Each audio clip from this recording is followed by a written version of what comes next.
Assalamualaikum warahmatullahi wabarakatuh. Sahabat MIQ, Majelis Inspiring Quran yang dirahmati Allah. Tadi ada pertanyaan bagaimana hukumnya kurban online. Yaitu maksudnya apa? Ada satu pihak, mungkin sebuah lembaga ya, yang menawarkan secara online kepada kaum muslimin. Menawarkan apa? Mereka itu nanti bisa menerima transfer uang. Kemudian uang itu untuk membeli kambing, kemudian untuk menyembelihkan kambing itu, dan kemudian mendistribusikan daging-dagingnya itu di luar wilayah dari sohibul kurban. Ya, misalnya yang netizen yang menitipkan itu, dia tinggal di Jakarta, tapi ternyata kurbannya itu nanti akan disembelih misalnya di Yogyakarta, di Gunung Kidul misalkan. Nah, apakah ini dibolehkan secara syariah? Nah, begini, dalam persoalan ini ada dua cabang ya. Yang pertama itu adalah persoalan mewakilkan ya, mentransfer uang, kemudian kepada pihak yang menerima uang itu kita wakilkan urusan penyembelihan kita, ya, termasuk penyaluran dagingnya. Yang kedua ini ada persoalan mengenai boleh apa tidak, ya, menyembelih di luar wilayah dari sohibul kurban itu sendiri. Misalnya yang berkurban itu tinggal di Jakarta, tapi dia menyembelih binatangnya itu di Yogyakarta. Baik, kita mulai yang pertama yaitu dalam persoalan mewakilkan urusan penyembelihan kurban ini kepada satu pihak. Jawabannya adalah boleh. Kenapa? Karena di dalam syariah Islam itu ada akad namanya wakalah. Wakalah itu artinya mewakilkan urusan kita kepada orang lain. Nah, selama urusan itu memang urusan yang dibolehkan syariah, misalnya menyembelihkan binatang, yang membelikan binatang kurban ini kan sesuatu yang dibolehkan. Maka boleh ya akad wakalah tersebut.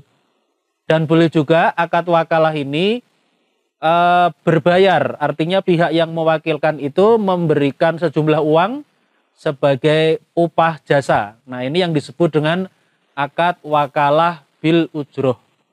Jadi ini jawaban untuk pertanyaan pertama, itu hukumnya boleh seseorang itu mewakilkan urusan pembelian kurbannya, penyembeliannya, termasuk pendistribusian daging-dagingnya kepada pihak lain, ya, dengan akad wakalah bil ujroh, ya, mewakilkan dengan memberikan upah atau uang jasa. Nah, tapi di sini saya berpikir ya, karena ada kasus-kasus yang terjadi ya, penyimpangan-penyimpangan syariah seputar masalah ini, maka supaya tidak terjadi penyimpangan syariah ini ada dua syarat. Syarat yang pertama adalah pihak penyelenggara tadi, ya, penyelenggara jasa penyaluran binatang kurban ini harus amanah, harus dapat dipercaya.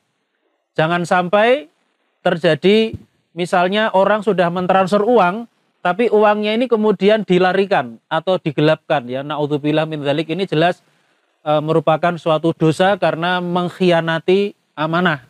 Jadi syaratnya yang pertama, pihak yang menyelenggarakan kurban secara online itu harus amanah, ya, harus dapat dipercaya. Ini yang pertama.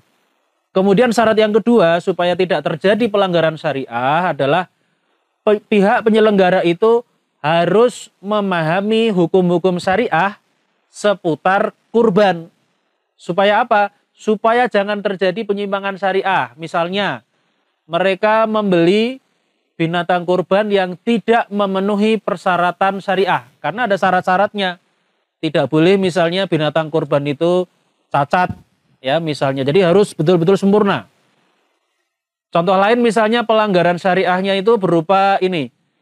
Mereka menjual kulit kurban. Nah, ini tidak boleh, ya. Jadi menjual kulit kurban itu hukumnya adalah haram. Jadi tidak boleh. Jadi kalau kulit kurban itu ya dibagikan sebagaimana daging, ya.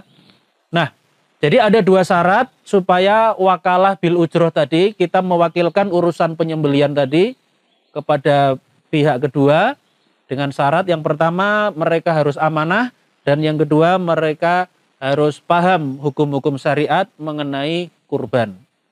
Ini yang pertama, yaitu tentang mewakilkan urusan penyembelihan kurban, ya mulai dari pembelian, penyembelihan, dan pendistribusian daging kurban. Yang kedua, terkait dengan menyembelih atau menyalurkan daging kurban itu di luar wilayahnya sohibul kurban. Tadi saya contohkan misalnya sohibul kurbannya itu ada di Jakarta, sementara penyembelihannya ini terjadi di Yogyakarta, di Gunung Kidul misalkan.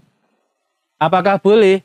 Jawabannya boleh, tapi sebenarnya ini kurang afdol. Nah, kalau dalam istilah syariah ini biasanya dalam kitab-kitab fikih itu khilaful aula. Khilaful aula itu menyalahi yang paling utama, menyalahi yang lebih baik.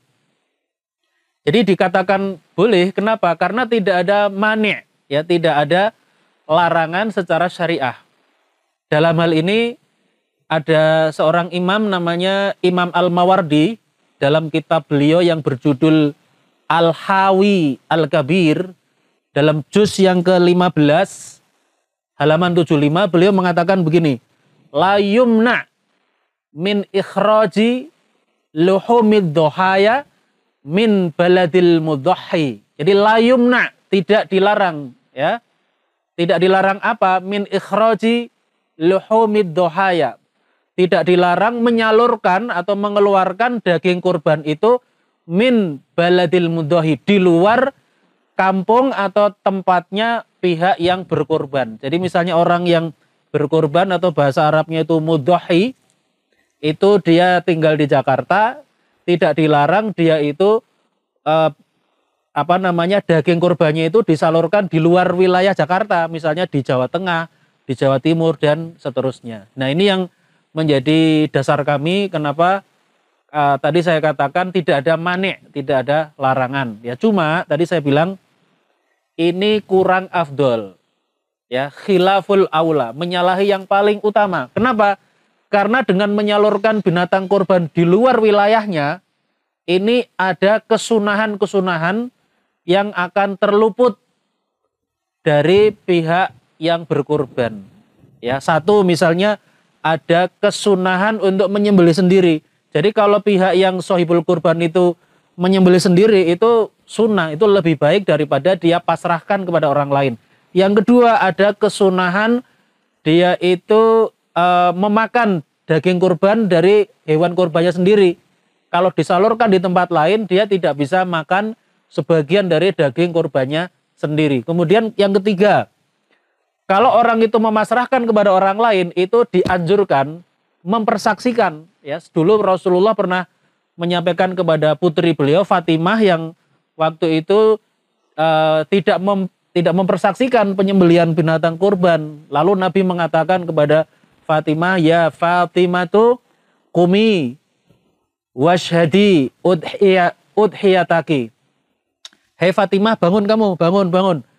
Persaksikanlah penyembelihan binatang kurbanmu. Ini hadis riwayat Imam Al-Hakim yang statusnya menurut Imam Al-Hakim itu adalah hadis yang sahih. Jadi kalau kita memasrahkan itu, ya kita bisa mempersaksikan, ya, penyembelihan kurban itu. Jadi akan ada kesunahan-kesunahan yang terluput, ya, yang tidak bisa diperoleh bagi orang yang menyembelih kurban di luar wilayahnya. Jadi kurang afdol. Kecuali, ini ada kecualinya, kecuali ada alasan-alasan syar'i, ada hajat syariah, ada kebutuhan yang memang dibenarkan syariah. Misalnya di tempat lain itu misalnya penduduknya lebih miskin atau miskin, sementara di tempat sohibul kurban ini orang-orangnya sudah kaya, sudah cukup. Atau misalnya di tempat itu terjadi bencana alam, kekeringan, sehingga perlu mendapatkan bantuan, ya, termasuk ya memberikan daging-daging kurban kepada mereka. Kalau seperti itu, ya tidak apa-apa, tidak menyalahi yang lebih baik atau khilaful aula. Demikian sahabat MIQ, Majelis Inspiring Quran yang dirahmati Allah. Mudah-mudahan bisa menjadi pemahaman kita bersama. Terima kasih. Wassalamualaikum warahmatullahi wabarakatuh.